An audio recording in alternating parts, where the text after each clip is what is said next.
should vote for Joe Biden. It should be really simple, but it's not.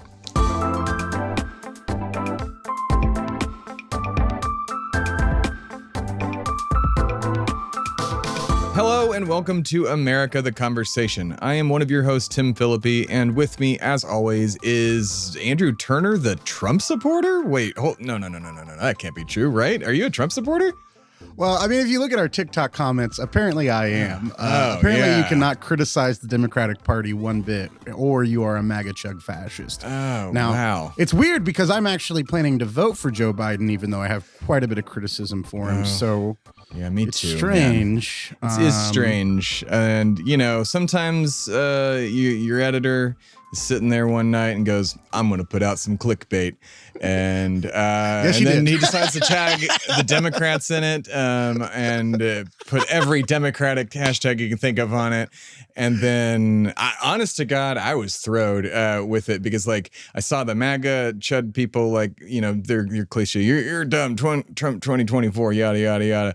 And then, like, so I'm just like, you know, these comments don't make sense, huh? These don't seem like MAGA people, and they're going immediately for body shaming. That's weird. And then I'm like, it's a lot of liberals. Oh, it's all liberals. A lot of libs called God. me fat. Yeah. There's a lot of waddling comments and shit like that. Yeah.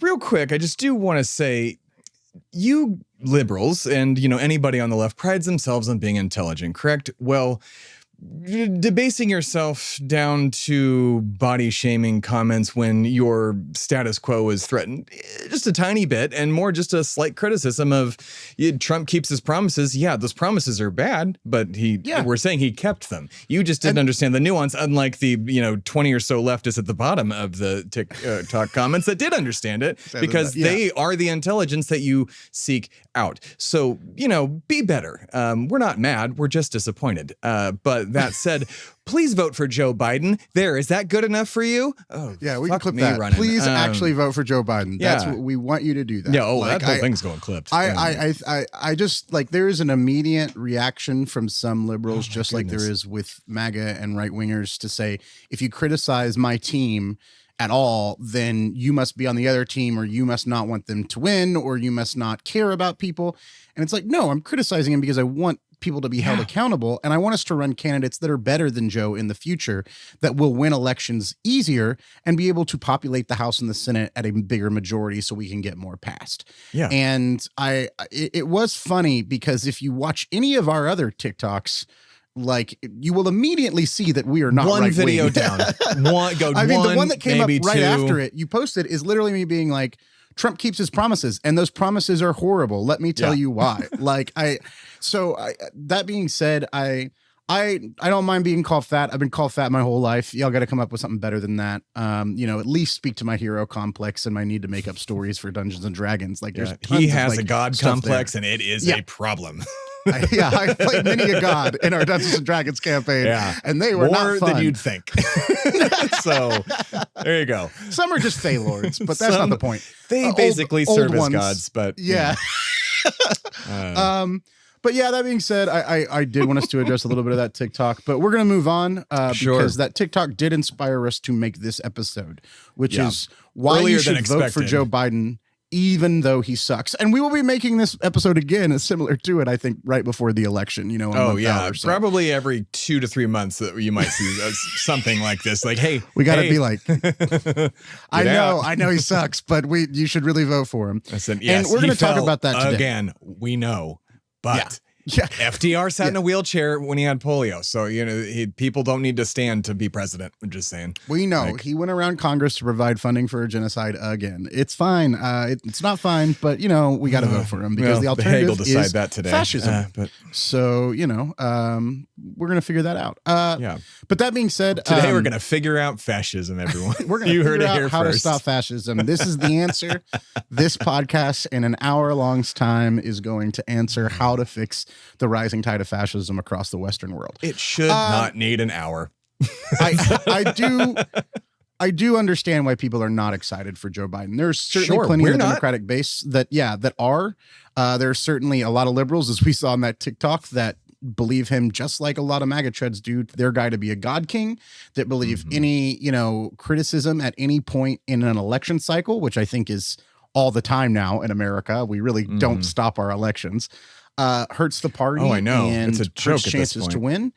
And I disagree with that sentiment. I think you should criticize your leaders in power, even the ones that you agree with on some issues or the ones you plan to vote for. I think you should hold them accountable and you should make them actually act on what they promised. And when they don't do that, I'm not saying that you should vote for the fascist as an alternative.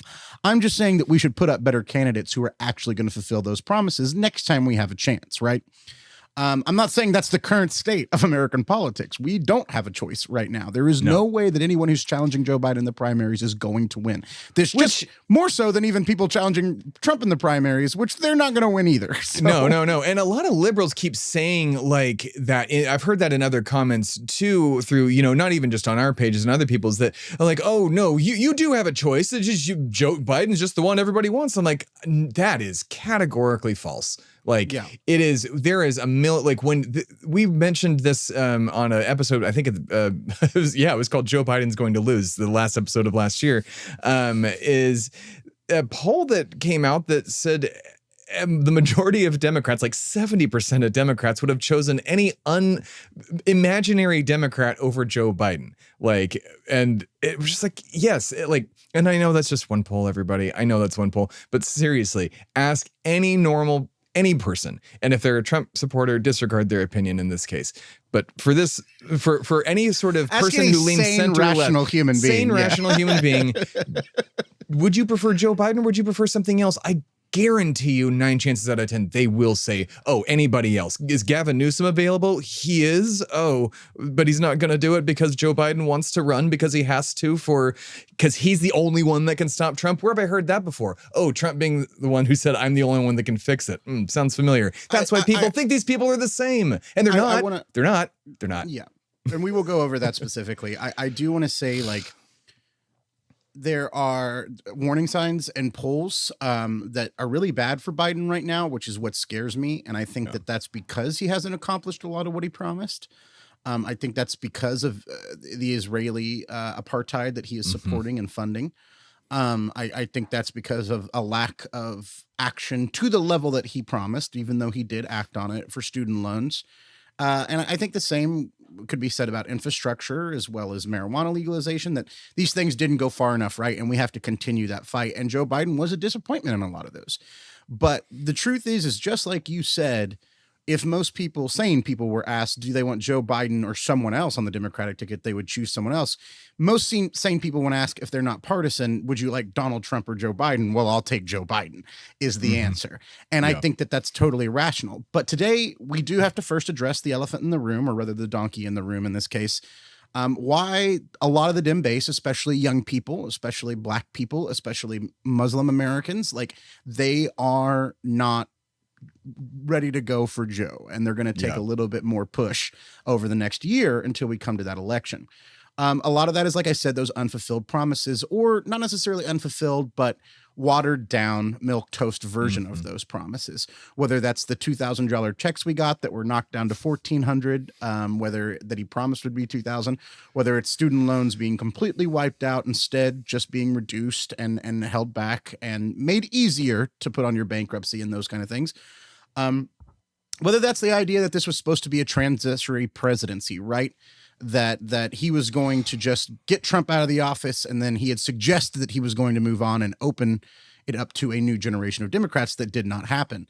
I think that those unfulfilled promises have made a lot of people disillusioned. And I think the more that the Democrats disillusion people and they don't think that they will have any material change in their lives if they elect Democrats or Republicans, the more they can make the false equivalency that the parties are exactly the same when they're not. Yeah, no. The other thing that I would say is Israel and the genocide against the Palestinian people has really hurt his numbers. If you look at them with young people, there's a generational divide in this that is massive, cavernous gap, just huge. And let's keep this in mind too, that it's hurting his numbers on the left. The right, the what's going on in Israel doesn't matter to them. It's not hurting anybody's numbers. Donald Trump. It would be one worse, and people are supporting it. bomb the dogs, bomb them to death, wipe guys out. That's what he would say. He would say. So dogs, it will not get better if you were to elect Trump in that instance. But we'll talk about that. We'll get more in depth on that. The third thing, I think, and this is true of all Americans, not just young Americans or African Americans or gay and trans Americans, but a lot of Americans in general. He's old. His age.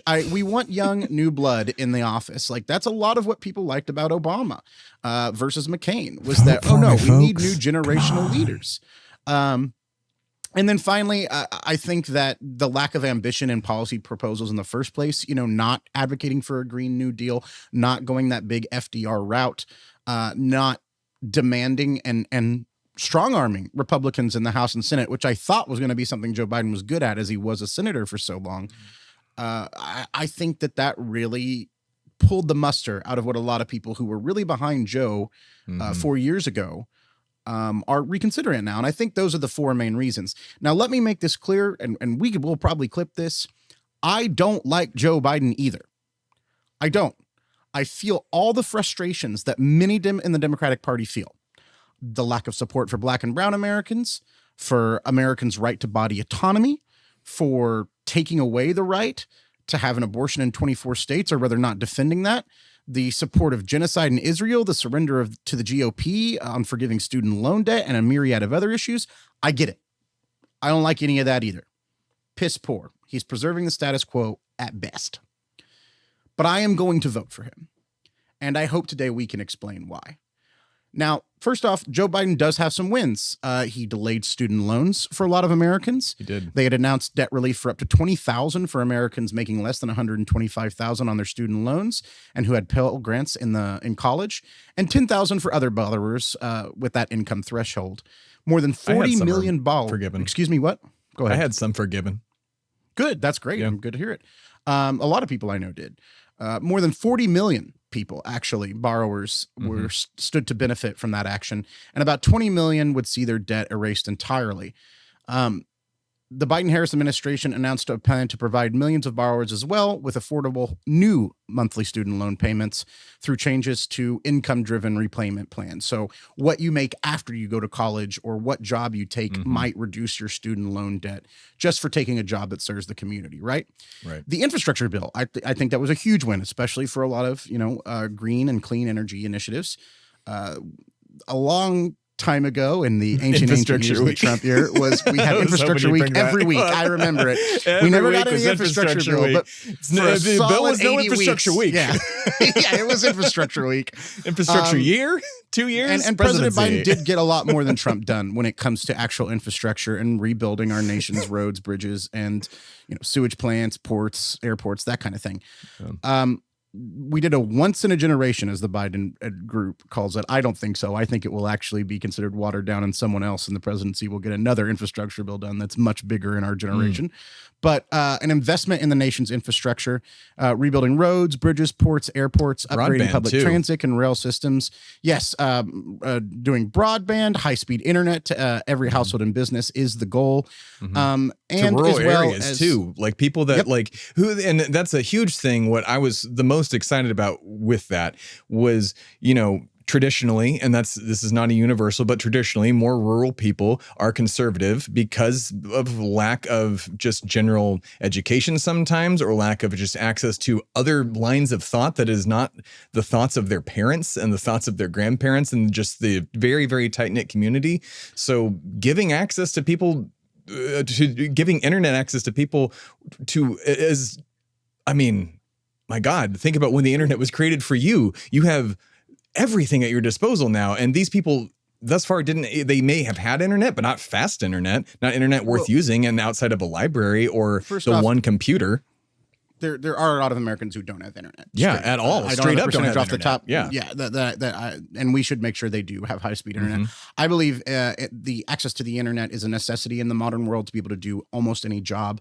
To be able to communicate, to be able to do sales, to be able to do all sorts of things, to do banking, to access your tax records. There's all sorts of things. Think about the capitalism the right wing is missing out on by not giving internet to everybody. Like, think about it from the money standpoint. I disagree with that. I disagree with that. I think it's a fundamental final good, right? It is a public utility. Sure. It should just be free. Absolutely. You should just be able to get internet. No, I mean the ability to buy things on the internet. You know what I mean? Yeah, that's what I mean. Sure, no, not just to buy. Stimulating the economy is the way I would put that. Stimulating the economy, sure, yeah. Yes, and we'll get to the economy in a second. I think that, and we'll talk more about this in a second too. Material changes motivate people to vote more than anything else, right? So getting internet to people in rural communities and saying that one out loud, propagandizing it, regularly talking about it, saying we got rural people internet will get more rural people to vote for you, because a lot of rural people feel like now neither party cares about them, and especially not them big city Democrats. So if you can change that narrative to, well, Joe Biden, I may not like his policy on A, B, or C, but he did get me internet, which got me this job or lets me talk to my aunt, 3 states over or whatever. That is a material change in people's lives that will make it better through policy that will make them vote for you. And I think that that's a great example of what he could be doing more of in a lot of ways, to gain those votes and make sure that a win against the fascist and right-wing Republican Party is ensured. So I also want to point out the economy is much better than it was under COVID. I think a lot of that is because we are no longer under COVID, and inflation, greedflation by these major corporations inflating what they cost for things, is running rampant. I will acknowledge that, but the wins here are that we are at the lowest unemployment rate in the United States in hundreds a of thousands long of jobs every single month since he Absolutely. Much became better president. than Donald Trump, who lost jobs in total over his presidency. We know COVID was part of it too, but like, come on. Sure. The other 3 years there wasn't COVID. I don't know what to tell you. Exactly. And I mean, like, of course, part of that recovery is because of we're moving out of COVID being a major issue, even if it is still infecting a third of the population, it seems, this month. At least with the vaccines, it is not deadly for most Americans. So I think we've been able to move past that. It has revitalized the economy. But a lot of those things are also because of Joe Biden's policies, things that aren't going through Congress, things that are being done by, the HUD, things that are being done by the EPA, things that are being done by a lot of these bureaucracies that are helping everyday Americans to lower the cost of living. And I think that's great. I think that Biden has supported Ukraine. And while I don't like the military industrial complex getting their yummy fingers all over that free money, I do believe in the cause of supporting sovereign states being invaded from authoritarian nations. And I don't want us to be in direct war with Russia, but I do want us to support the Ukrainian armed forces. I do believe in that. I think it is a good cause. And number 5, the best thing that I think hands down that Joe Biden has done is he is not Donald Trump.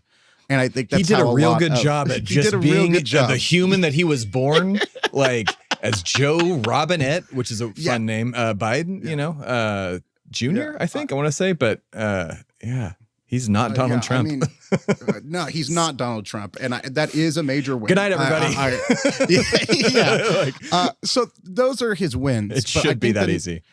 We need to also talk about this, Tim, and that is, I think that a lot of Americans are erroneous in their belief that voting is a form of self-expression, like what color car you choose or what clothes you wear or what books you read or what games you play. I heard that earlier and I was like, oh, so there are people who get it. This has been a thought in my head for years, and every person under the sun would argue me under it, and I've just never brought it up. But thank God we're talking about it now, because no, it's a tool.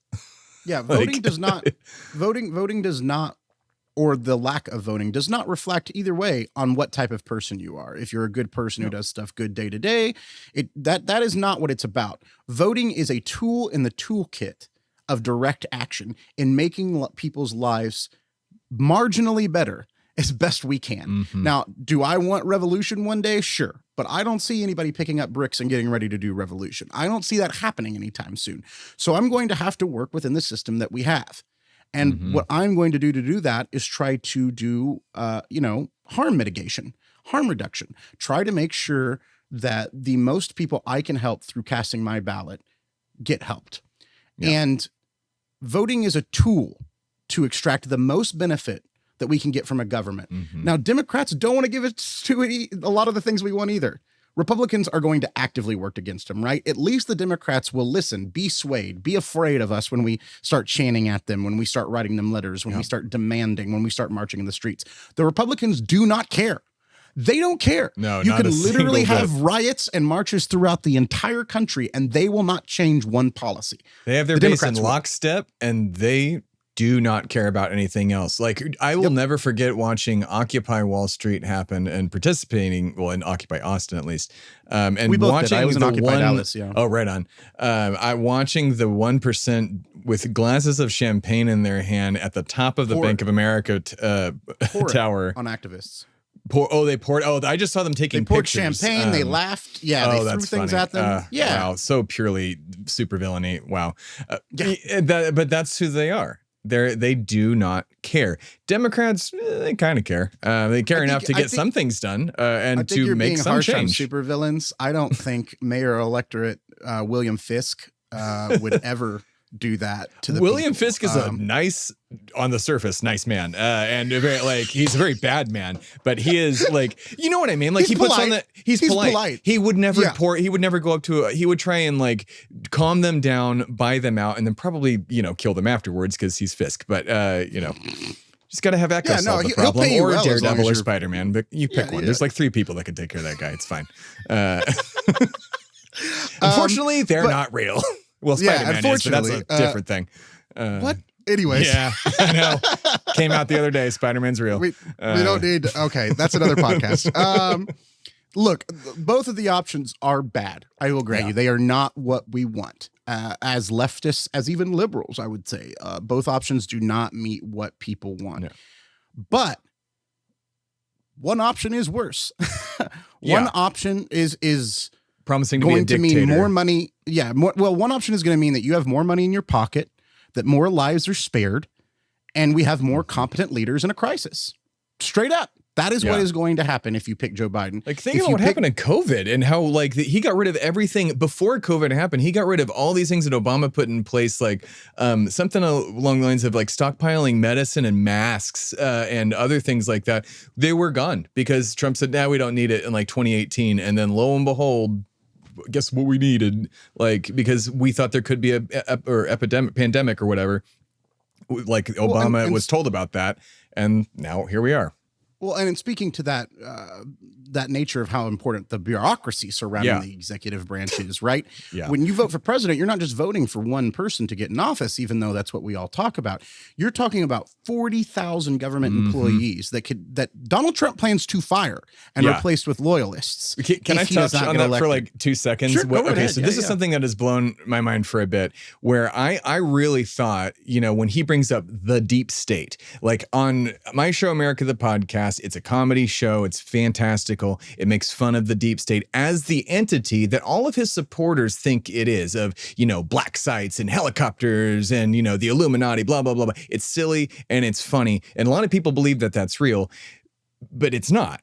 And Donald Trump harps on that and tries to lure those people in by saying, I'm going to get rid of the deep state. But what he means is just like career bureaucrats. That's it. It was like when I found that out, I'm like, oh wait, he doesn't think like these crazy Illuminati cabals and blah blah blah, all this stuff like on Inside Job on Netflix. Rest in peace. But it was a good show. It was a fantastic show. Leslie Kaplan, fantastic. I think he does think a lesser version of that. He thinks that these bureaucrats are part of an organized but he like soft coup against him. I don't think they think that this is a military. His people think it's B613 from George Orwell, Scandal. 1986. Exactly. George Orwell. Yeah. Like he think that's what they think. He's just talking about, no, I want Nancy in HR and Jonathan over in administration at the DOJ gone. Like because they won't put my things I don't like. I want these FBI agents I don't like. I want these IRS agents I don't like. I want these EPA agents I don't like fired. Blew my mind. And it's so dumb. But man, he's pulling in the crazies who think that Trump's going to get rid of the Illuminati. There's even a cartoon movie called Trump versus the Illuminati on Amazon that we will be riffing hopefully this year. We need to talk about. I've already said we need to do a show. Everything. There's too many things. I've already said we need to do Mystery Science Theater because then we can't get copyright claimed. Well, we can, but we can't be sued. Oh no, we are going to do it that way. I already know how to do it. Where you and I and Goldman sit in silhouette and just make fun of right wing shit. Oh man, I would love to do the silhouette. But yeah, but someone has made a Trump versus the Illuminati where he wakes up 1,000 years in the future to fight aliens and the Illuminati that have taken over the world. I want to watch this movie. It sounds insane, but that's the kind of people that believe that the deep state is real and not the same deep state that he's talking about, though. Sure. That's the danger. The deep state he's talking about, like these people are the direct people who like work at HUD, the Housing and Urban Development, that work on housing, human rights, foreign policy at the State Department, people that have been there since Clinton. Kind of a drug thing. Policy, like at the DEA. They work at criminal justice reform in the DOJ, taxation on the wealthy at the IRS, environmental policy and regulation at the EPA, and dozens of other causes and federal programs that'll be hindered or helped just based off us voting for Joe Biden or Donald Trump. And to vote for Joe Biden ensures that those agencies will have much more competent people who care about what their agency's supposed to do as opposed to being loyal to a fascistic authoritarian. And I think that's huge. I think that alone is worth voting for Joe Biden. Now, the capitalist imperial government that we have in America is an enemy of change, and the Democrats are a party of the status quo. We need to make sure that the people we put in to fight for us, or at least will fight against us, will at least listen to our agenda, right? We were talking about this earlier. Donald Trump is not going to listen to us. Republicans in general are not going to listen to us. Joe Biden might. And that might alone is enough reason to vote for him. He might be able to be persuaded or, so you're saying there's a chance. Yeah, exactly. God damn it. That's it's better than being outright rejected, right? And not being listened to. And there are times that we're going to be able to change Joe Biden and the White House's policy through pressure campaigns. And I don't think that's true of Donald Trump. Now, no politician or party is going to bring about the liberation of the oppressed. That's never going to happen. There's never going to be a Jesus figure that comes along and makes the glorious revolution happen. That's going to be the people doing it. That's going to be Jesus tried running and they local councils. Yeah, exactly. They kill you when you try to do that. It's not going to happen that way. Like change doesn't happen overnight, and we're not saying that it should. Change happens through causes. I am not a believer in the great man theory of history. I don't think that great men changed the course of history near as much as the people that surrounded those great men and women that lifted them up, that made demands of them, did change, history in itself. I am dialectical in my materialist analysis. Yeah. To your point of, pressure campaigns, think about what the pressure that, the left has already put on Democrats, even just over the past, 20, 30 years. I mean, my God, we have gotten, not universal healthcare, but there is healthcare. We have, there more states at least are holding their police accountable, like in Colorado, and they stopped no-knock warrants there. They stopped them in Austin. They've stopped them around everywhere else. In Illinois, they stopped cash bail. Pressure from the progressive left, it does work, and you can keep the Democratic Party, unfortunately, is this structure that we have to work in and then just keep pushing to the left. You do not want to start another monstrosity that's just going to get out of hand and been funded by other money. Just move the fucking Democratic Party to the left and rally the troops. But you have to inspire people, which unfortunately the Democrats don't. And there are 2 points I want to make exactly to that. Yeah. One, the Republican Party is worse in every way on any issue you talk about. I can't think of one issue these days where the Republican Party has my support more than the Democratic Party. Now, there's independent groups, that I think have better solutions than both of them. But the Republican Party is an outright reactionary fascist group. And I think that if you talk to most political scientists today, 9 out of 10 would tell you that is a fascist group. Now, I got a lot of crap on that TikTok of I wish this guy got the definition of fascism. Well, some interesting facts. Historians in political science still debate the definition of fascism, but there are quite a few common consensus points on it. One, they have contradictory statements of great strength and great weakness, both for their enemies, right? This enemy is constantly coming to attack us, but also they're weak and lesser than us at the same time. Contradictory statements. 2, they believe in authoritarianism and a large military. 3, they believe in oppressing marginalized groups and people. 4, they believe in racial superiority. 5, I mean, like we could keep going, a police state. Like there are so many things that define fascism, and there are nuances to it. And different fascism in different nations looks different. Italian fascism was different than German fascism. American fascism is different than both Italian and German and Spanish fascism. But fascism as a concept, I think, and I think most educated political scientists would agree, is what the Republican Party is transforming, if not has already transformed into, is a proto-fascist American version of fascism. And with that being said, not voting doesn't make you a bad person inherently. That's kind of how I want to end this, because I think a lot of people feel like they're getting shamed or being told they're bad for voting a certain way, and that's not ever going to change their mind, right? I want to make it clear. It doesn't mean you don't have a right to complain if you don't vote or you vote for somebody else or third party, and shaming you that you're not going to vote or vote for a third party is not going to change your mind, and I get that. We have to convince people, right? As liberals and leftists, we have to go out there and convince disillusioned people that materially their lives are going to be better, or people they care about's lives are going to be better, even if theirs are unchanged by Joe or Trump taking office, right? So I think that that's the big reason of why you have to vote for Joe Biden based off what's going to happen when he comes in office. But the second one that we have to talk about is why you should vote to Joe Biden, because what will happen if Trump gets into office. And we're going to be pulling from an article here from the AP by Jill Colvin. It was written about 2 months ago, and it pretty much summarizes what Trump's policy promises have been if he is reelected. First off, which we talked about in depth, so I won't go too far into it, dismantling the deep state. Trump would try to strip tens of thousands of career employees of their civil service protections and thus fire them immediately. He would try to accomplish this by reissuing a 2020 executive order known as Schedule F that would allow him to reclassify masses of employees with a particular focus. He has said on corporate bureaucrats, I guess I should do the voice. Everybody wants it. Corrupt bureaucrats who have weaponized our justice system, and corrupt actors in our national security and intelligence apparatus.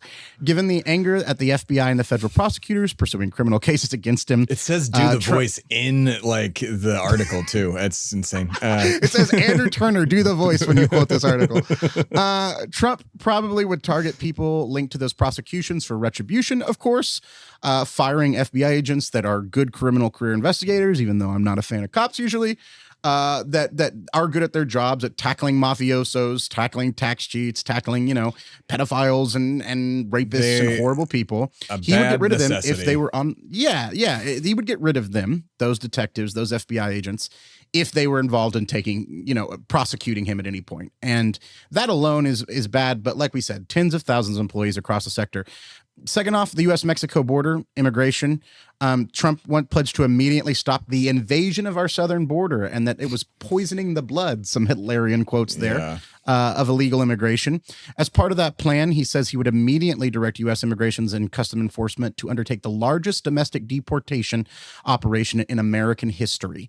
There was a similar deportation. It was Operation Slur for Mexican People. That was literally its name in the U.S. federal government when they did it in the early 1900s. Okay, yeah, I'm like, I don't know off the top of my head. 2020 what? I can't imagine Feel that. free to look up Operation Wet and then a term for the. I do know that one. Yeah. Jesus. Yeah. It was that was actually what's named. I'm not saying to say that word. That's why I didn't finish it. No. Yeah. But it is what the title of the operation was from the United States government. I mean, it's not crazy. But Trump is promising to even beat that openly racist deportation numbers. And interestingly enough, he would target to imprison or perhaps deport legally living immigrants and citizens in America who harbor jihadist sympathies and revoke student visas of those who espouse anti-American and anti-Semitic views. Now, I don't believe in being anti-Semitic, and I think you should be chastised for it. It's a horrible fucking philosophy.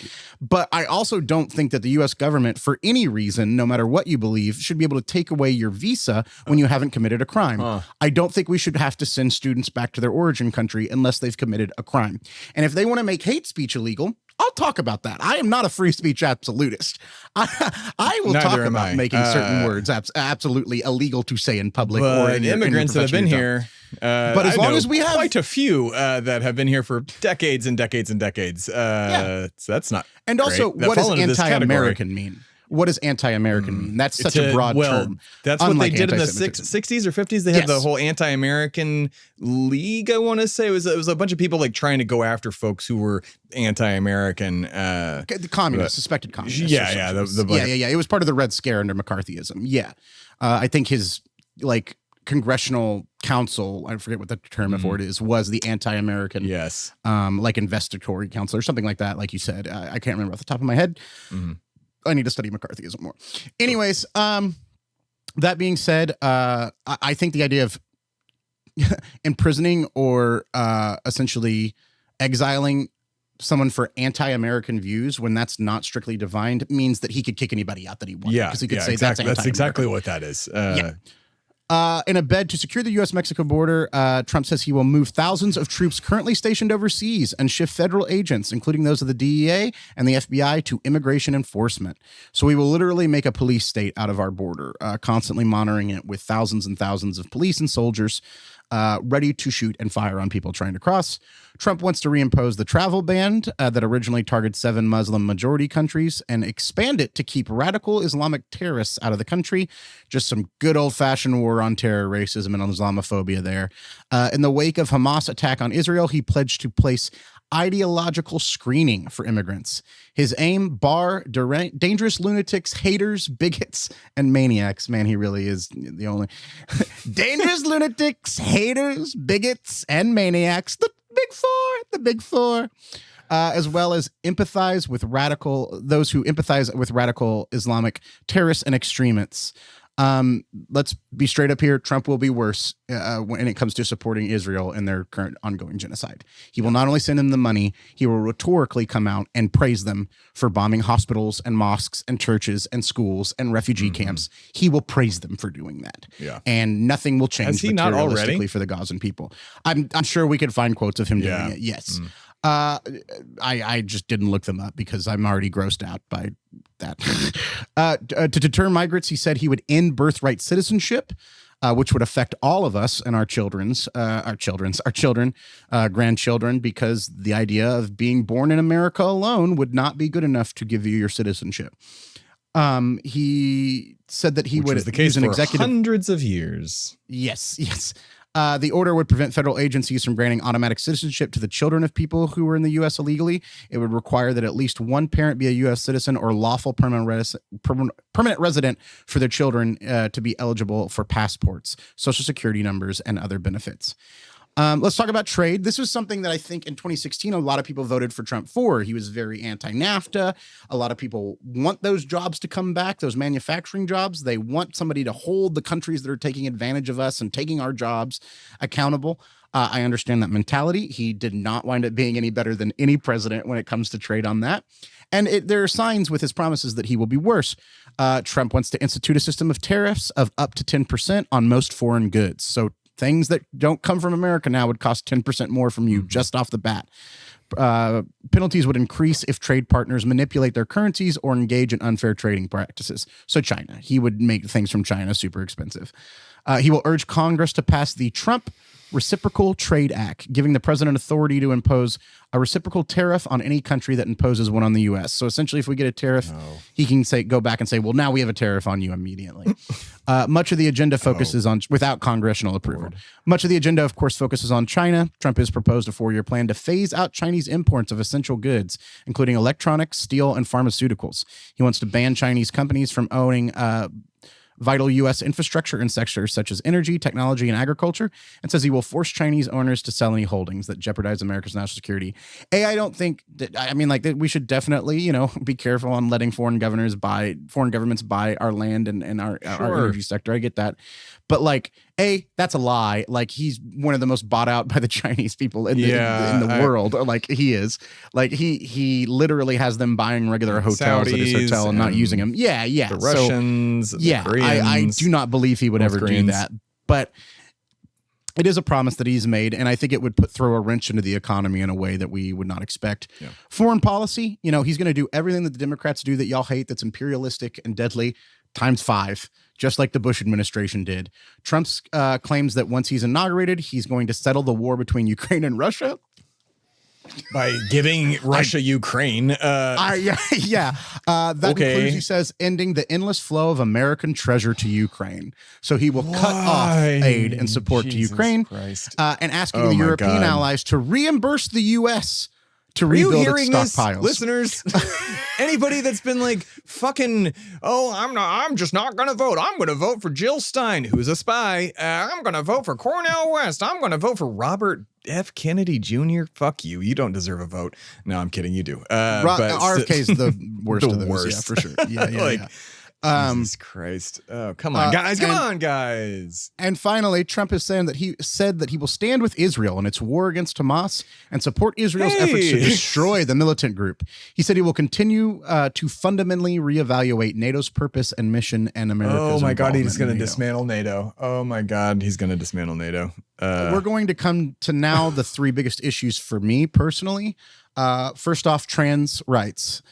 Trump says he will ask Congress to pass a bill establishing only two genders as determined at birth and to be recognized by the United States, to make it where your birth certificate cannot have finding any out other a lot gender of this too in the moment, which, audience. by the way, there are hermaphrodite people in the United States. Like, that's why before even trans rights were a thing, we had more than male and female as an option, because there are people who are born with two sets of genders. There are people born, with indeterminate type of genders. Like, and that's not a large population of people, but that is directly questioning their humanity by saying they can't choose which of the two genders they were born with if they were hermaphrodite, let alone everyone should be able to choose how they identify themselves in the first place. God, it's such a non-issue, like, that they have made into such a big issue. It's that because one they can stoke the culture war and hate using it. Yeah. God damn it. As part of his crackdown on gender-affirming care, he would declare that hospitals and healthcare providers that offer transitional hormones or surgery no longer meet health and safety standards and will be blocked from receiving federal funds, including Medicaid and Medicare dollars. Wait, so all hospitals will be... if they perform transgender or hormone therapy, they would lose their federal funding. Wow. All right, y'all, we don't need to keep going. We're going to, but like that alone, like that a lot of these things alone means you should vote for Joe Biden. Yeah, I'd say half the people in America know a trans person. I know a lot, and I am terrified. I know we at least know three personally, like mutual friends of ours. I know more than that, but like I'm not like, patting myself on the back. I'm scared for a lot of my friends and family. Yeah. Like, exactly. Like, and they are trying to eliminate these people from society. Like eradicate them. Eradicate straight them. up. That's what they said. Was it CPAC? That what's his name? Michael Knowles, maybe it was somebody. Or Pasebec. I don't know. It was some right wing shill said we're planning to eradicate we need to eradicate transgender from our society, and that's pretty disturbing and horrible. He would push Congress to prohibit hormonal or surgical intervention for transgender minors in all 50 states. Doctors typically guide kids towards therapy before they do medical intervention. This is key and something to point out. At that point, hormone treatments such as puberty blockers are far more common than surgery. They have been available in the U.S. for more than a decade, and they are standard treatments backed by major doctors, as well as organizations, including the American Medical Association. So he will be going directly against the science of transgender rights and the science itself. Just science of Earth. The science of fact. That being said, the second, which this is actually my number one issue as a climate change advocate myself in my day-to-day day job, Trump's goal, as he says, is for the U.S. to have the lowest cost energy and electricity of any nation in the world, including China. If that were true, he would invest in green energy, as it's much cheaper. I was like, "There's a." On my head, I was like, "Oh yeah, good." But I'm like, "Oh well, how?" He doesn't mean what you think it means. Yeah, he means using coal plants. This is under not the mantra, drill, baby, drill. Yeah. He says he would ramp up on drilling on public lands and offer tax breaks to oil, gas, and coal producers. So more of your tax money will be going to refunds and subsidies of the richest companies in the history of mankind that are actively destroying the planet in order to make profit. The GOP that like camping and hunting, it's not a cliche. Fishing, anything that's a right or left side. We all like doing it. It doesn't matter. Like, you're not going to be able to do that anymore. Like, public lands are going to go away. My God, they're going to drill Yosemite golf. Yeah, I mean, Teddy Roosevelt, a famous Republican, and came up with the idea of conservation as an idea, would be rolling in his grave, rather. Yeah. He would roll back the Biden administration efforts to encourage the adoption of electric cars, as well as all the infrastructure it's going to build electrical units. Best friend Elon, that's all he does is make electric shit. Why? And you don't think Donald Trump would just change that law to make it only Tesla brand electric? Oh yeah. They're the ones that their charging stations are universal now. So Tesla owns your electric car fuel, your electricity for when you fill your car. Not all of them. There's other companies that provide that. But anybody can use it. But it's like. But what if he only gave government contracts to Tesla? But I think that they were trying to do that, which is the scary. But Joe Biden did not. Biden did not. He is doing a third-party company that is not Tesla to install these across the nation. That being said, he would roll back that adoption of electric cars and propose new pollution limits. He'd roll that back as well. And he would, and those pollution limits include 54% of new vehicles sold in the U.S. to be electric by 2030. He'd make that zero. You don't have to sell that many as a car dealership anymore, as a car manufacturer. And of course they wouldn't. They would stop. And again, he says he will exit the Paris Climate Accords. So we'll go into him, go out, go into him, and go out. Yeah.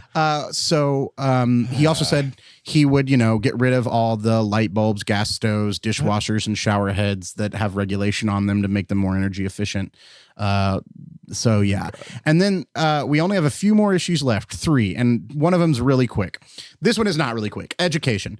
Trump has planned this one is not. It takes 12 years, actually. He has pledged to completely eliminate the Department of Education under the federal government. Oh my God. So if you were a teacher or a parent, keep that in mind. He has planned to completely destroy the Department of Education under his administration. How is any teacher a Republican? I do not get it. Like, other than just, your Karen-y types, like. Well, and he said, he also said, and after he would destroy the Department of Education, he still wants to exert enormous influence over local school districts and colleges and what they can teach, which means, like what they did here in Houston. Or what they did in Florida under DeSantis, essentially rewriting history to make you feel better if you're white. PragerU will be mandatory in all schools. Yeah. And like telling like gay and lesbian teachers they can't talk about their partner or, like that kind of thing. Like a lot of that. Telling trans students they can't use their preferred pronouns. Before they're rounded up and put into some jail, because that's probably what is next on their list to do. Like we'll get to that. He also would push the federal government to give funding preference to states and school districts that abolish teacher tenure, adopt merit pay to reward good teachers in quotes, and allow the direct election of our school principals by parents, which I do not like that idea. What the fuck? He has said he would cut funding for any school that has a vaccine or mask mandate and would promote public prayer in public schools. Trump also said he wants to have a say in school curriculum, vowing to fight for patriotic education, as he put it. He says that under his administration, schools will teach students to love their country, not hate their country like they're taught right now, and promote the nuclear family, including the roles of mothers and fathers and things that make men and women different and unique. And to protect students, he said he would support school districts that allow trained teachers to carry concealed weapons, more guns. He would provide federal funding to schools that can hire veterans, retired police officers, and other trained gun owners as armed school guards. So we can just turn your kid's school into a prison. Like they can't leave. There'll be armed guards everywhere that can shoot them if they get scared of them. It's going to be great. A lot of them have no education experience or no training on how to deal with children. A lot of them, if they're veterans or cops, might have PTSD and they're armed. But yeah, let's put them around a bunch of high school and middle school age kids that are famous for being smart in their decision making and antagonizing authority figures. Now moving on from education to homelessness, Trump wants to force the homeless off city streets by building tent cities, concentration camps. Tent cities on large open parcels of inexpensive land. At the same time, he says he will work with states to ban urban camping, giving violators the choice between being arrested or receiving treatment. Treatment being going to the camps. Yeah. He also says he wants to bring back large mental institutions to reinstitutionalize the severely mentally ill or dangerously deranged. Lobotomy time, baby, for the homeless. Cool. So camps and lobotomies for the homeless, cool promise. And then finally on public safety and criminal justice, Trump would again push to send the National Guard to cities such as Chicago that are struggling with violence. They're not really struggling with violence comparatively to their whole history audience, but that's how this article put it. He would use the federal government's funding and prosecution authorities to strong-arm local governments, he says. He will require local law enforcement agencies that receive Justice Department grants to use controversial policing measures, such as stop and frisk. He would make stop and frisk mandatory for officers throughout the United States. As a deterrent, if they want federal funding, which they do. As a deterrent, he says local police should be empowered to shoot suspected shoplifters in the act. What the fuck? Cool. You can just be murdered if you're shoplifting now by a cop. That's what he wants to do. Very simply, if you rob a store, you can fully expect to be shot as you're leaving that store. Shoot him in the back. Shoot him? Did he say shoot him in the back? No, he said you can be shot as you leave that store. I threw and shoot him in the back. Yeah, but you know that's what he means. Sure, yeah. Trump has called for the death penalty. Mr. President. Yeah. Trump has called for the death penalty for drug smugglers. And it's funny because Joe Biden was like, you just shoot him in the leg, Jack. Like a perfect encapsulation of the Democrats versus the Republicans. Like, at least Joe Biden's not advocating that cops kill you, but he's still cool with cops shooting you. But nonetheless, it's still better than the cops being encouraged to kill you. Once again, a perfect encapsulation of our argument. That's where we are. Jesus. Trump has called for the death penalty for drug smugglers and those who traffic women and children. He has also pledged a federal takeover of the nation's capital, calling Washington, D.C. a dirty, crime-ridden death trap unbefitting for the country. I am anti-death penalty in general. I understand. 100%. I understand when individuals in their individual life would want to kill someone that hurt someone they love. Absolutely. Or, you know, in any way, whether that's sexual assault or murder or whatever. I think I would want that if I was a victim of one of those crimes, right? If someone I loved. But what my personal beliefs are and what we think the state should be able to do, I just don't think the state should have a right to take its citizens' lives, whether they're criminals or not. I think that we should only be able to take a life. Bring back federal executions? Sorry to interrupt, but absolutely, yes. I don't think the state should be able to kill a citizen unless they are a direct threat in that moment, right? If you have a suicide vest on, or you're using a sniper rifle on people, like, or you're pointing a gun at a cop, like, yeah, you get killed. Like, sorry, that sucks. You were being an active threat. But once you're in prison, you are no longer an active threat to society. Like, and I don't think that we should be able to kill people that aren't active threats. I think it is immoral. I think giving the state that power is also dangerous. Absolutely. But that being said, that is what will happen if we get a Trump victory. That is what he is promising. And worse will happen that he is not telling us, I promise you. So even if Joe Biden is just the status quo, we will be moving backwards. Yeah. And I want to move to that. Actually, I'm going to pull a video here from Black History in 2 minutes or so. It's a great YouTube channel I suggest you all subscribe to. And we're going to pull over to that and let them explain what happened in Reconstruction. And then we're going to talk about how that could repeat in history in a similar way in our times now. Most of us know our country fought a civil war in the 1860s. But less is known about what came afterward, the chaotic, exhilarating, and ultimately devastating period known as Reconstruction. It was a moment of profound change, with promises of citizenship and equal rights for all. One of the greatest achievements of Reconstruction was granting black men the right to vote. In 1867 alone, over 80% of all the black men in the former Confederate states registered to vote. 3 years later, Hiram Revels was elected the first black man to serve in the United States Senate, and Joseph Rainey became the first black United States congressman. Their election paved the way for more than 2,000 black office holders who served at every level of government during Reconstruction. There are not many moments in recorded human history where a group that was so subordinated would, within the space of a decade, actually be integrated into the highest echelons of political society. But the momentum wouldn't last. Black men's access to the ballot box, along with other key rights gained during Reconstruction, were rolled back systematically throughout the South.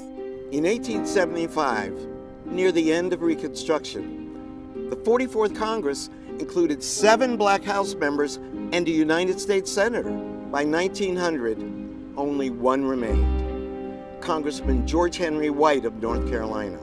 By the time George H. White leaves office in 1901, he literally turns the light off on national black political leadership.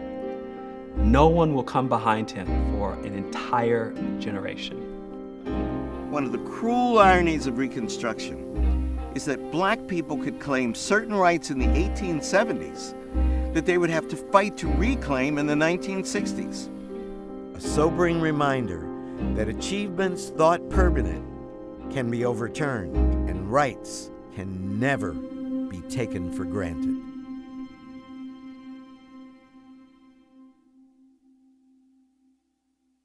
So that was a great video. Please check out Black History in 2 minutes or so on YouTube. Subscribe, follow their videos. That was great work. That being said, below. They're in the description, as is all the references we'll use today. Yeah. But I actually found that video from Olurinatti. She's a content creator, a criminal justice advocate, that does a lot of great work on YouTube with the leftist movement and black liberation here in the United States. Highly recommend her. Check out her stuff. Yeah. And we sourced a lot of what we had today because she had a 3-hour video called "Why Voting Still Matters." It's 3 hours and 2 minutes, if I remember right. Super where she really entertaining dives into too. this. Yeah. With a bunch of leftist creators on YouTube and thought leaders, and really great. If you have the time, put it on the background whenever you're running. Yeah. Watch it in pieces if you need to. Excellent video. But what I wanted to say with that, and I think what she was saying in her video, is that there are times in history, including Reconstruction, where we made huge progressive gains, like we've done with gay rights and trans rights now. And those were rolled back by conservative reactionary forces at the time after we had those successes. Do not think that marriage equality is permanent. Just like Roe v. Wade, it could go away.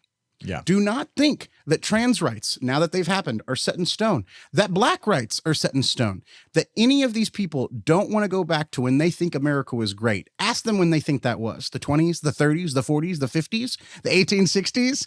Like they want to move us backwards, and they can accomplish it if they take power, especially in a big majority. Yeah. So that alone is yet another reason to vote for Joe Biden. Even he is the status quo. The status quo is better than reverting back to slavery and fascism. Yeah, there is a few videos on the subject of, and we are going to do one as well in the coming weeks, just for good measure. But Project 2025, that is there's Alicia Miller and Second Thoughts videos are both listed below. They're both great. One's more in depth, one's a little less in depth because it's shorter. But just educate yourself on that. It's a lot of what every policy that Andrew just talked about, that's in there. And this thing is thicker than the fucking Bible, and they are ready for their right-wing purge of every bureaucrat that they can find and starting to install every single policy. And that's all I have to say. Just we need to do a whole episode on Project 2025. We're going to. It's like it was going to be probably today, but then this. Then TikTok decided to think that I was a Republican. Yeah. So we had to make it clear. Yeah, and there is one last thing I'd like to get to before we can talk about what you can do to help, audience. And one more reason why you should vote for Joe Biden that on itself, on its face alone, is a reason to vote for him over Donald Trump or vote third party. And that would be the Supreme Court of the United States. The fact is the court has moved far right because the Republicans stole a seat under Obama, and then Trump got 2 more seats that he was able to put in while he was president with the death of Ruth Bader Ginsburg and the retiring of another. And the death of Scalia. But Justice Clarence Thomas, one of the most right-wing corrupt justices we've ever had, is 75 years old. Justice Samuel Alito, arguably less corrupt by far, but definitely a right-wing justice. I would say more moderate than Clarence Thomas, but I think Clarence Thomas is to the right of Mustache Man. Yeah. So Samuel Alito is 73.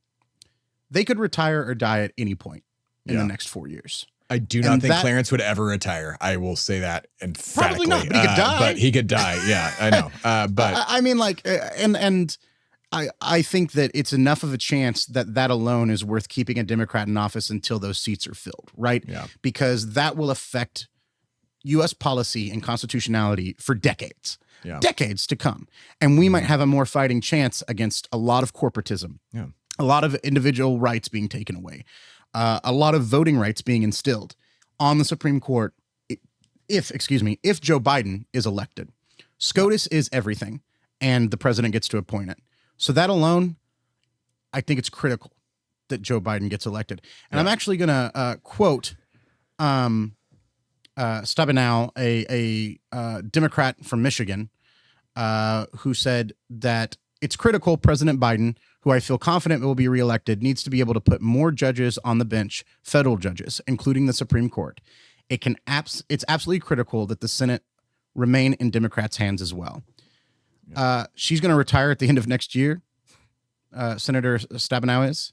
So these races down ticket and getting Joe Biden in office are important to the Supreme Court, are important to American politics. And we said that last time. 40, 50 years out. It was true last time, too. It was under Obama. No, I mean, sorry. When Obama was going out and Trump and Hillary coming in, like, yeah, he could have, like, that was, there was a lot of Trump bad, but Hillary was also saying, like, he could appoint bad people. And then I was arguing that was a reason to vote for Hillary Clinton, even though I disliked her at the time. Yeah. I was working on the campaign because I realized that it could mean the end of Roe v. Wade. And look what happened. It ended. It ended. Not under Trump, but goddamn, they fucking tried. But because of his appointees. Yeah, because of his appointees, exactly, yeah. That is why SCOTUS is so important. The presidency is more important because of what it does foreign policy-wise, what it does bureaucratically, and what it does to appoint SCOTUS members than it is as a mascot of the country, right? That's what we see it as a lot of the time. But the fact is... Sorry, real quick, just please... This is a one-off thing that has happened. Please take these arguments and understand them and don't knee-jerk react. There was somebody who commented on a video, not the TikTok. It was trying to argue to us that, well, Roe v. Wade was actually overturned under Biden, so it's his fault. No, it's not. No, it's not. That is about that. Like, I don't understand where you could have gotten that argument from other than you may be a troll, and if you are, fuck off. But people believe that. They'll go, oh, well, no, it was under Biden, so Trump will save Roe v. Wade for some reason. Trump may just say that at some point, just as a, yeah, fuck it. I'm going to, I'll save Roe v. Wade. Why not? I'm not going to fucking do it. Like, I'll save gay people, gays for Trump. I got blacks for Trump right behind me. That one black guy is like in every fucking Trump rally holding the sign up. Like, I mean, he has taken percentage points that would normally be considered Democratic strangleholds, and black people include that because, I mean, a lot of black people got checks, materialist from Trump, and they go, hey, he's materially affecting my life for the better. He got a lot of people out of prison. That is a thing that he did. Like, let me use the checks as an example. Sure. Those checks were voted against every single member of the Republican Party in the House and the Senate. Yeah. It was the Democrats that worked with Trump to get that done. Every single one of them. It shows that people will vote for you when they think you're working for their interests, right? If Joe Biden would have handed out more checks, he would have got more voters. If people think that Joe Biden's policies are going to help them, they will vote for him. Yeah. And I whether it's the Supreme Court or it's the bureaucracy of it or it's what will change, even if it's little for foreign policy, I think these are all individual reasons enough, especially for the environment and trans rights. Yeah. These are all, and education. These are all reasons enough to vote for Joe Biden. We mentioned. Yeah, all reasons enough. And if you want the final reason, the Republicans are moving towards a full fascist party. We are moving to something that we saw in Weimar Germany in the 1930s. And the Republican MAGA party is a threat to democracy as itself, existentially. And the only way we can prevent that threat from becoming a literal repeat of a horrid history is to vote for the shitty candidate that is Genocide Joe. Sorry, I agree, he sucks, but you got to vote for him.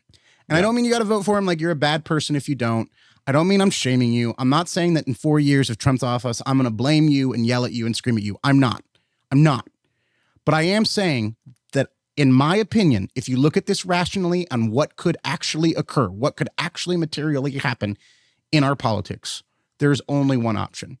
And that is to vote for the person who is not a fascist. Even if he's a shitty imperialist, a corporate Democrat. Yeah. He's not a fascist. and you have to vote to end fascism. That's not the only thing you can do. That's the minimum of what you have to do to fight fascism, but it is the minimum. Yeah. And I think this is one of those times in history. Keep in mind, like, we all collectively, both sides, will have another chance for someone younger and smarter, maybe not smarter, faster, at least. I don't know. I don't know why faster means anything. Maybe faster talking because I don't know. I don't know what I'm trying to say here. We're going to have another chance in 2028. Less whispery. That I think maybe that's less what we're trying touchy. to go. Less hair touchy, less touchy. Maybe just less touchy. Less touchy in general. I vote our leaders be less touchy. I think our leaders should be less touchy, even if it has to be Amy Klobuchar. But we're going to have another chance in 2028. It's not going to be. And it's not going to be Klobuchar. If we're smart, it'll be Gavin Newsom and AOC, and we'll sweep the ticket over Tucker Carlson. That's who's coming for you in 2028. If we are still on air, barring Tim or I, like losing being jobs or dying. For being communists. Being exiled or killed. I like barring those two things happening. Or for some reason we can't be doing this program. If we are doing this program, we will be advocating for the most left-wing candidates in the primary when there's an actual primary, when there's actually hope for a new president. And I tell you this, I'm not going to be campaigning for Klobuchar or Harris or Buttigieg. I'm going to be campaigning for the most left-wing candidate that is actually running. Yeah. And I'm going to do that in the primary. And in the general, unless the Republican Party is completely dissolved, I'm probably going to vote the Democrat again. And that sucks. Yeah. That sucks that that's the reality of the situation. Yeah.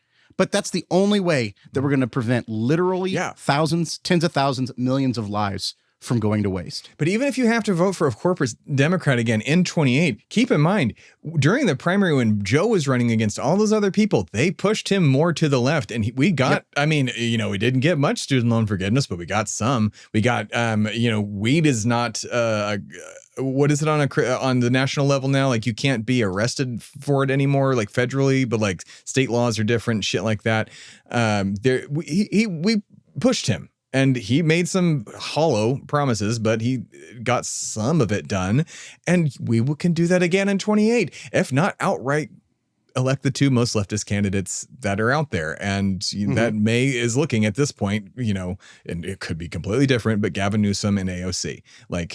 And I don't hate what Gavin's putting done. the word progressive next to Newsom makes me cringe, I know, but he certainly is more than a lot of California Democrats. takes climate change seriously, and so does Gavin. So, we take what we can get. I'm tired of taking the old scraps, the old slow, sniffy Joe scraps, the old touchy, Trumpy scraps. I don't want this fucking shit anymore. We don't need this shit anymore. We deserve better, and we'll get better in 4 years. Right now, it's a vote battle, unfortunately. And right now, Trump would win if the election was held today. So let that fucking sink in. If all that stuff that we just said, that he could win today and then do all of that. So I hope you're shitting your pants. I want to be clear. No president has won re-election with the numbers that Joe Biden has right now in popularity. No president. No. Now, there have been presidents that have been this unpopular at this point in time before an election, raised that popularity, and then won. Joe Biden needs to start making promises that he plans to fulfill once he gets reelected. Obama was super unpopular for a while and still won. He needs to start campaigning. I don't care if that's him directly doing it. I don't need old Joe out there, making stops. But we need Kamala Harris. We need Bernie Sanders. We need anyone that he can pull as an ally. Chuck Schumer, whoever out there right now making speeches defining what the difference is between the Democratic and the Republican Party can do. Because whether you're a lib that thinks they're totally different, or you're a leftist that sees their commonality and their corporate structure, but knows there is a difference between fascism and liberals, or you're a moderate who doesn't really care about any of this and doesn't think at all. There are people who are disillusioned with the Democratic Party. We have to get those people ready to vote. And the only way we're going to do that is by giving them a reason to go vote. And saying Trump bad, Joe Biden less bad, is not a good enough argument for a lot of them. It is for me. It's the argument I'm making right now that we've made on this podcast. But you have to talk Andrew's to people acknowledging he's making a bad argument right now. I'm sorry. I agree. But it is the reality of the situation. If somebody says, Andrew, do you want to cut off your pinky or do you want to get stabbed in the eye? I'm going to lose a pinky. I'm not going to say, actually, I'll give me the knife. I'll do it myself. Give me the knife. I'm going to stab myself in the dick. No. Oh my God. Yeah. Right. No, I just, when it really comes down to it, I am not happy with the options either, audience. I do not think Joe Biden like nobody is a good person at all. Like I think he's a homophobe. Anybody. I think he's a racist. I think that he's going to be remembered as Genocide Joe. I think that he's bad. But I think that Donald Trump is a fascist, and fascism is beyond bad. Yeah. And I'm going to vote for Joe Biden in the next election. And I hope I can count you in that too, because I care about my trans friends. I care about my indigenous friends. I care about Black Americans. I care about working class, poor Americans. And even if some of the sections of those groups, because none of those groups are monoliths, don't agree that Biden is the best option, I am confident and secure that Biden is a better option for those marginalized people that I care about than Donald Trump is. Yeah. And I think that shows in the policy and the evidence. Yeah. And keep in mind, there are other things other than politicians that will be on that election ballot this November. In Florida, they're going to try and cauterize abortion because Ron DeSantis is a shit ass. Like so many down ticket races, whether that be abortion being criminalized or made legal in your constitution in your local state, whether that be marijuana legalization, whether that be your local district attorney. Your local DA will have more effect on so many of you than any president ever will. Your local mayor, your city council, all these people, you need to vote the person who has a chance of winning and is the most left wing into office. Yeah. Those are the two things you need to think about, and you need to show up and vote, because those races, even if you feel like the presidential race doesn't matter, those races are key and fundamental to direct action in your local community. Yeah, like think about it from just this singular point of view, and then we'll get out of your hair. Or well, you don't have to be here. We're here. Turn it off. You can turn it off. But think about an overwhelming majority in the House and Senate of the GOP. What could that do? Everything we just said. Now think about an overwhelming majority of the Democrats or just left-leaning people in general, moderates to left, in the Senate and House. Do you realize how much could actually get done? Or if it doesn't, and if it doesn't, I know people out there say, well, they haven't gotten anything done. They've had control multiple times. That's totally true. You're right. They have. If they don't, and if you give them a majority rule with a lame duck president who just doesn't fucking care anymore, dude, you will have so much shit. And if you don't, then fuck the Democrats forever. The whole country's fucked anyways. Like, if you can't get it done and with all of that, then fuck it. Like, I think that whether or not they pass the progressive dream legislation we want, which I do not expect, never gonna happen. I think we will get more accomplished in his lame duck presidency. Yes, he doesn't have to worry about re-election. That's my point. Especially if we have a Democratic House and Senate, especially if those margins are much bigger, which is why I say down ticket is so important. Besides just your local races, not just like one little guy. Or no. Like, we don't need to have the problem. Like 2 seats. We don't need to have the Republicans. I don't think we would be near as bad as the Republicans. I don't think they'd fire the speakers. I mean, I don't think AOC would cause a revolution. But it would be, we would have trouble with like the moderates in our party having more power and holding up legislation if we don't have a bigger majority. The bigger the majority, the less power the moderates have to hold back legislation. So I definitely think that. I think whether it's down ticket or it's Congress or it's SCOTUS or it's all the horrible fascistic policies that Trump will install, we should vote for Joe Biden. And I don't like him, but we should vote for Joe Biden. Yeah. And that's as good as it's going to get, guys. And Joe right now is as good as it's going to get, unfortunately. So make promises, Joe. Make promises. You're and a regular listener, friend of the show, Joe Biden. Yeah, friend of the show, Joe Biden. Joe, he loves calling in about trains. We do not include those calls because they are an hour and a half long, just like this episode. That's my biggest disappointment with Biden. I thought we were going to get some fucking fast trains, man. I think it was with you. I had this conversation about like, what the train guy didn't give us. You're the train guy. What? You're the train guy. Come on, high-speed rail. Give me high-speed rail. Everywhere. Yeah. Come on. Oh my God. That's the only thing me and Joe have something in common is like, I love trains. Like, can you imagine like getting to New Hampshire from Texas in like 3.5 days on a train? Dude, that'd be amazing. Like essentially you get 2 days where you can just work and sit in a little hotel room and like eat and drink. And then you like pull up on the morning and I'm waiting there for you. Dude, my brother took a train from Kansas to California. It took him a week. I'm like, oh God, that's so. Yeah, but that's slow. not a high speed train. Like, I'm saying I want high speed trains. Yeah, whatever. We could do bullet trains. We could do bullet trains that crisscross the country both ways. You know, I think we should do a bullet train floating ones. Chicago to Corpus Christi, going through every major city in the middle. You know, whether that be St. Louis or Missouri or St. Louis and Missouri, or that be, Tennessee cities like Tallahassee, or that be Atlanta, and that be Houston and Dallas. And okay, now we're just being autistic and talking about trains. You're right. We're just talking about trains now. God damn it. We can end the podcast. All right, everyone. Thanks for listening. Subscribe to, wherever. Subscribe here on your podcast app, whatever you're listening on, and tell your friends to vote for Joe Biden. Bug your family like crazy, and bug your leftist friends who said, I'm not gonna out. Like, shut up. We're leftists too. We're gonna vote for Joe Biden. Get the fuck over yourself, right? You're fine. You can suck it up one more time, and maybe don't have to get kicked out of the country because you're a communist. Tim listened to none of my shaming people part of the podcast. I get mad sometimes. I'm sorry. No, I'm not shaming them. I'm just saying you might get kicked out of the country. Like, think about that. Like, you're a communist. You don't want to vote. Okay, well, that's fine. You can join us in Ireland, I guess. Whatever. So I like trains. All right. Trains are good. Good night. You've been listening to America the Conversation with hosts Andrew Turner and Tim Phillippe. The show was created by Andrew Turner and Tim Phillippe and is a production of Shway Media and America the Podcast Presents. Any news sources referenced in this episode are listed in the show notes. America the Conversation is mixed and edited by Tim Phillippe at Shway Media Studios in Austin, Texas. The show's theme song is by Timmy Two Step. Executive producers for America the Conversation are Andrew Turner, Tim Phillippe, and Alana Matos. For more information, please visit shwaymedia.com and americathepodcast.com. Copyright 2024, all rights reserved.